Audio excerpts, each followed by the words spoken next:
یو طرف نه وایي چې د راټکه پورې ملک زما دی، بل طرف نه چې کله دلته ورسره زیاتې وشي بیا ورته وایي چې راوي بسه دا همداسې ښه دي، دا به هلته پراته ولي و ظالمه چې تر دې خاورې پورې ته دا ولرې نو بیا ته په کوم قانون وایې چې راوي بسه دا همداسې ښه دي؟ ظالمه د دوی خو دلته کاروبارونه دي، روزګارونه دي، بچي دي، واړه وشو، دا خاوره د دوی ده، ته په کوم خولې باندې وایې چې راوي بسه؟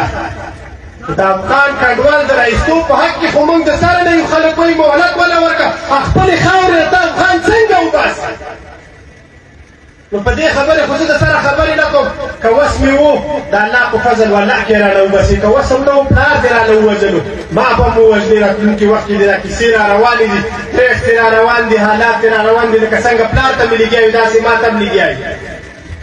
خو کم سې کم اوس درته ویم پلار خو دې رانه ووژلو، یا چا ووژلو یا چا ووژلو، دا تا ته پته ده. زه خپل قاتل زما قاتل و نه تا ته پته وه چې پرېښ دی، تا ته معلوم و خو ویلي څنګه لکه ته وایې چې که هغه سړی ورک دی نو تا ته څنګه پته ولګي چې دی وژني، چې زما د وژلو منصوبې تا ته 2 کاله مخکې پته وه، خو د قاتل مې درته معلوم دی که نه، بیا یې راونیسه. خو بهرحال چې نه یې رانیسي،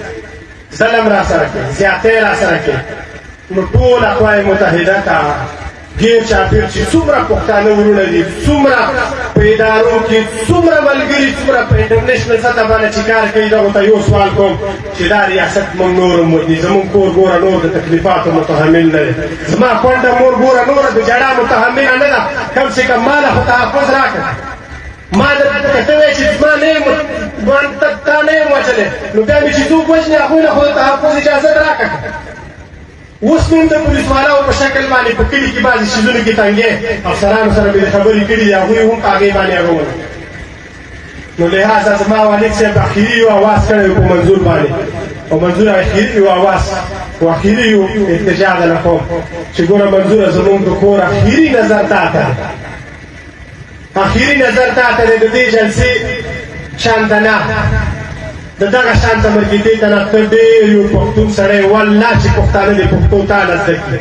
زما والد صاحب دپاره داسې څه وکړه داسې څه وکړه چې پښتانه ووایي چې واقعي منظور د خپلو شهیدانو تپوس کوي. د علي وزیر دپاره هغه څه وکړه، هغه فیصلې وکړې چې پلار هم در باندې سر ورکړو چې زه یې در باندې ورنکړم، قسم په خدای که ځان ته پښتون ده، والله که ځان ته حلالي ووایم چې ته زما د والد صاحب تپوس کوې، ته د شهید ګیلمن تپوس کوې، ته د عثمان کاکړ تپوس کوې،